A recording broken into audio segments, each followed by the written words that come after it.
अस्सलामुअलैकुम and welcome to AAR pharmacy lectures. हम लोग एंटीबायोटिक्स डिस्कस कर रहे थे, उसमें नेक्स्ट क्लास है हमारे पास सल्फोनामाइड्स या सल्फानिलमाइड्स। सल्फोनामाइड या सल्फानिलमाइड जो है इंपॉर्टेंट क्लास है एंटीबायोटिक्स की, जो कि सिंथेटिक एंटीमाइक्रोबियल एजेंट है और ये ब्रॉड स्पेक्ट्रम एंटीबायोटिक्स हैं जो कि मुख्तलिफ बैक्टीरियल डिजीज़ को ट्रीट करने के लिए यूज़ किए जाते हैं, ह्यूमन्स में भी और एनिमल में भी। सल्फोनामाइड्स जो हैं UTI में यूज़ होते हैं, यूरिनरी ट्रैक्ट इन्फेक्शन के अलावा IBD, इन्फ्लेमेटरी बाउल डिजीज़ है, malaria, skin vaginal infection, eye infection, burn और दूसरी कंडीशंस में यूज़ किए जा रहे होते हैं। ये जो है ना जल्दी से बायोडिग्रेडेबल नहीं है हमारी बॉडी में, तो इसीलिए ये अनफेवरेबल साइड इफ़ेक्ट्स करा सकते हैं हमारे डाइजेस्टिव ट्रैक्ट में भी और रेस्पिरेटरी ट्रैक्ट में भी, जिसमें इंक्लूडेड है डायरिया, नोज़िया, वोमिटिंग, डिजीनेस। इसके अलावा कैंडिडियासिस कॉज करा सकते हैं, फोलेट डेफिशिएंसी कॉज करा सकते हैं या हेडेक कॉज करा सकते हैं। क्लासिफिकेशन अगर हम देखें, सल्फोनामाइड्स को क्लासीफाई किया गया है on the basis of duration of action.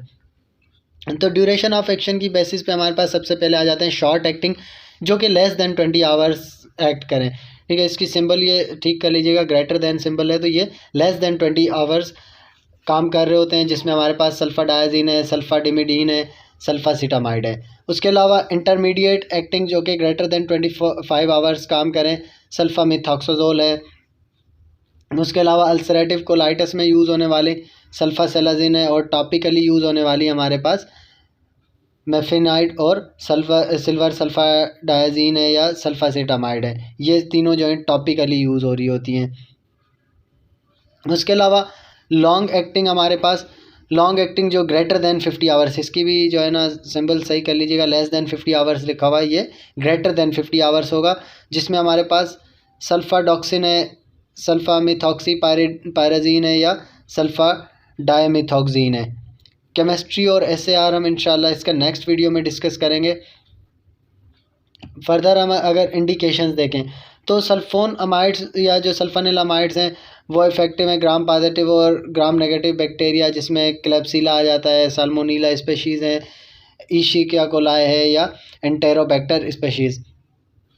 Sulphonamides को जो है ना टॉन्सिलाइटिस में यूज़ किया जाता है, सेप्टिसीमिया, मेनिंजोकोकल मेनिंजाइटिस, उसके अलावा बेसिलरी डाइसेंट्री जो है डाइसेंट्री में भी यूज़ किया जाता है।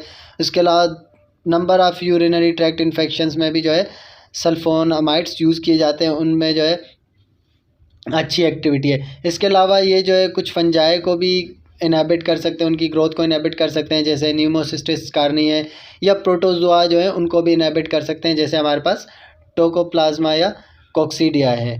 मैकेनिज़्म ऑफ एक्शन अगर हम देखें सल्फोनामाइड्स का, तो सबसे पहले हम अगर नॉर्मली DNA की सिंथेसिस का पाथवे देखें तो क्या होता है, पैरा अमाइनो बेंजोइक एसिड जो है पाबा, उस पर एंजाइम आके एक्ट करता है डाईहाइड्रोट्रियोएट सिंथेज, वो उसको कन्वर्ट करा रहा होता है पाबा को डाईहाइड्रोफोलिक एसिड के अंदर। फिर डाईहाइड्रोफोलिक एसिड पे फर्दर एंजाइम एक्ट करता है डाईहाइड्रोफोलेट रिडक्टेज, वो उसको कन्वर्ट कराता है टेट्राहाइड्रोफोलिक एसिड में, जो कि एक्टिव फॉर्म है। फिर उससे फर्दर प्यूरिन और DNA वगैरह बन रहे होते हैं। तो DNA की सिंथेसिस ऐसे होती है नॉर्मली, पाबा बना, पाबा से डाईहाइड्रोफोलिक एसिड, फिर टेट्राहाइड्रोफोलिक एसिड एक्टिव फॉर्म, फिर उसके बाद प्यूरिन और DNA वगैरह की सिंथेसिस हो रही होती है। तो सल्फोनामाइड्स जो है ना वो एंटागोनिस्ट हैं, पाबा का जो है ना स्ट्रक्चरल एनालॉग है। तो ये फोलिक एसिड की सिंथेसिस को रोक देते हैं, क्योंकि ये सिमिलर है लाइक हमारे पास जो पैरामाइनो बेंजोइक एसिड है। अब उसकी जगह ये जब जाके बाइंड हो जाएंगे, compete करेंगे पाबा के साथ, तो जब ये compete करेंगे फिर जो है ना एंजाइम डाईहाइड्रोट्रियोएट सिंथेटेज काम नहीं कर पाएगा, वो कन्वर्ट नहीं कर पाएगा पाबा को डाईहाइड्रोफोलिक एसिड में। जब डाईहाइड्रोफोलिक एसिड नहीं बनेगा तो फर्दर पाथवे कंटिन्यू नहीं हो पाएगा। तो इस तरह से जो है ये सल्फोनामाइड्स compete कर रहे होते हैं पाबा के साथ, पैरामाइनो बेंजोइक एसिड के साथ, क्योंकि ये स्ट्रक्चरली उससे सिमिलरिटी रखते हैं पाबा से। तो स्ट्रक्चरली सिमिलर होने की वजह से ये डाईहाइड्रोट्रियोएट सिंथेटेज एंजाइम को रोक देते हैं कि वो जो है पाबा पे काम ना कर सके। उसके अलावा सल्फोनामाइड ड्रग एनालॉग हमारे पास दूसरा है ट्राइमिथोप्रिम। ट्राइमिथोप्रिम जो है ना वो टेट्राहाइड्रोफोलेट रिडक्टेज, टेट्राहाइड्रोफोलेट बनने नहीं देता। टेट्राहाइड्रोफोलेट कैसे नहीं बनने देता, वो डाईहाइड्रोफोलेट रिडक्टेज एंजाइम जो है उसको इनहिबिट कर देता है। जब डाईहाइड्रोफोलेट रिडक्टेज एंजाइम जो है ना रुक जाता है, तो उसकी वजह से डाईहाइड्रोफोलिक एसिड टेट्राहाइड्रोफोलिक एसिड में कन्वर्ट नहीं होता, और जब तक ये कन्वर्ट नहीं होगा अपनी एक्टिव फॉर्म में, तब तक जो है वो फर्दर डीएनए की सिंथेसिस नहीं काज करा पाएगा। तो इस तरह से जो है ना ये सेल डिवीजन पे अपना इफेक्ट प्रोड्यूस कर रहे होते हैं सल्फोनामाइड्स जितने भी हैं। इसीलिए ये बैक्टीरियोस्टैटिक ड्रग है, बैक्टीरिसाइडल नहीं, क्योंकि ये सिर्फ जो है ना ग्रोथ में या सेल डिवीजन में अपना रोल प्ले कर रहे होते हैं, ग्रो नहीं करने देते बैक्टीरिया की या उनकी सेल डिवीजन नहीं होने देते।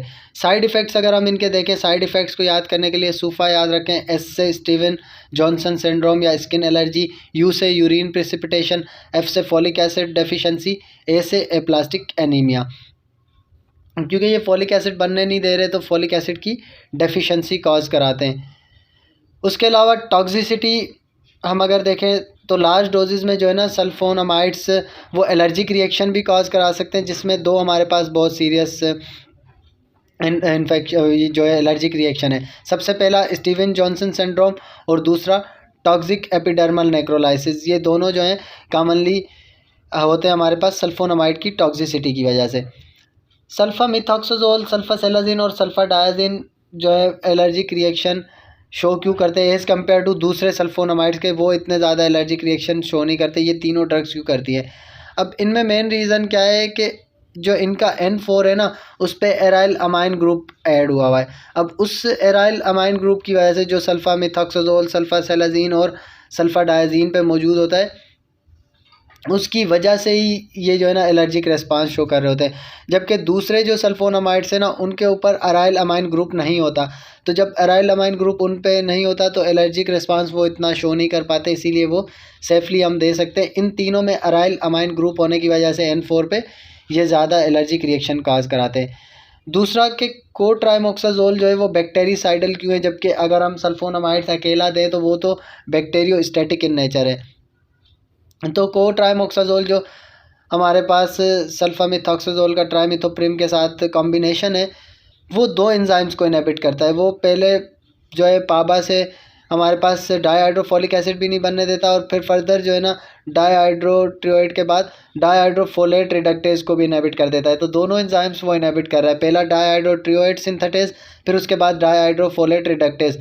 तो वो दोनों तरफ से जब इनहिबिशन कर रहा है तो वो हमारे पास आ जाता है बैक्टीरिसाइडल ड्रग में। जबकि जो नॉर्मली सल्फोनामाइड्स हैं वो सिंपली डाईहाइड्रोफोलिक एसिड नहीं बनने दे रहे थे, वो जो है ना डाईहाइड्रोट्रियोएट सिंथेटेज को इनहिबिट कर रहे थे, जस्ट आगे वो मैकेनिज़्म पे काम नहीं कर रहे थे। ये जो है दोनों तरफ से काम करता है कोट्राइमोक्साजोल। बहुत शुक्रिया वीडियो लेक्चर को देखने का। नेक्स्ट इंशाल्लाह हम इसकी केमिस्ट्री और SAR डिस्कस करेंगे।